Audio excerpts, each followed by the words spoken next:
Hello there, I'm Point and welcome to Nostalgia Hunter. Nostalgia Hunter is a brand new series dedicated to tracking down classic video games and judging whether they're as brilliant as my rose-tinted memory suggests or if it's just nostalgia. I hope you enjoy the series. For episode 1 of Nostalgia Hunter, I've gotten my hands on the original Crash Bandicoot game for the PlayStation.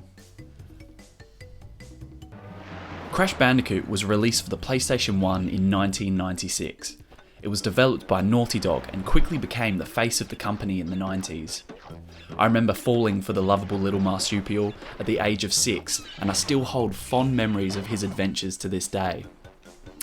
Crash was one of the forerunners for the platforming genre, innovating the craft and earning his place alongside the likes of Mario, Donkey Kong and Sonic the Hedgehog as one of the legends of 90s platforming. For 1996, Crash Bandicoot was praised for its ahead-of-its-time graphics and smooth gameplay. Even today, the graphics were not an obstacle for my spoilt 1080p standards, and despite a 15-year absence from playing the game, I was able to pick it up and play with ease after no more than 10 seconds. While the graphics were nothing to bitch about, they obviously looked outdated compared to today's potential. But I found myself uncaring about this factor because of the unique artistic direction and atmosphere created by the game. I can honestly say very few games since have created such immersive, fascinating environments. The pre-rendered backgrounds have very little detail, but none of it seems unnecessary, and it does exactly what it needs to do to complement the foreground. Arguably, the most important aspect of the franchise's success, though, is Crash Bandicoot himself. Do you ever wonder why franchises like Crash and Sonic continue to be profitable long after their prime?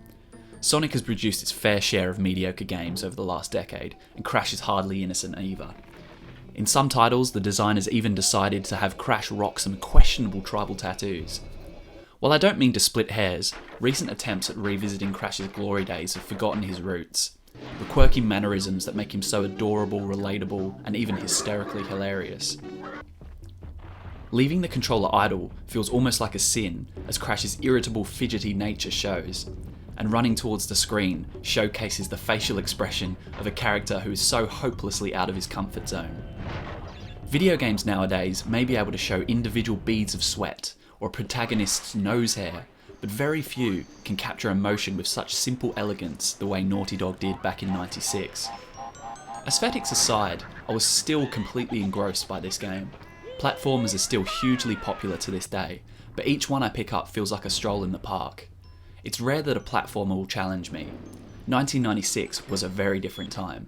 I was only 6 when I played Crash for the first time, and I never did make it to the end to beat Dr. Neo Cortex.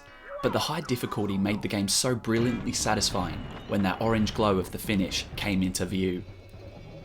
Even now, playing the game at age 21, I still have trouble beating the levels. Those damn tribesmen with the bouncy shields, 100 feet in the air surrounded by dozens of spiky penises, will haunt my dreams for a long, long time. 19 years on, and this game still feels just as awesome as ever. I picked up this game expecting my nostalgia goggles wouldn't be strong enough to mask the flaws of such an old game, but I was very wrong. Crash remains one of the best-selling entries into the PlayStation's arsenal and one of the benchmarks in the platforming genre. That's all for this episode of Nostalgia Hunter. I hope you enjoyed it and look out for the next episode later this week. I've been Points and I'll see you next time.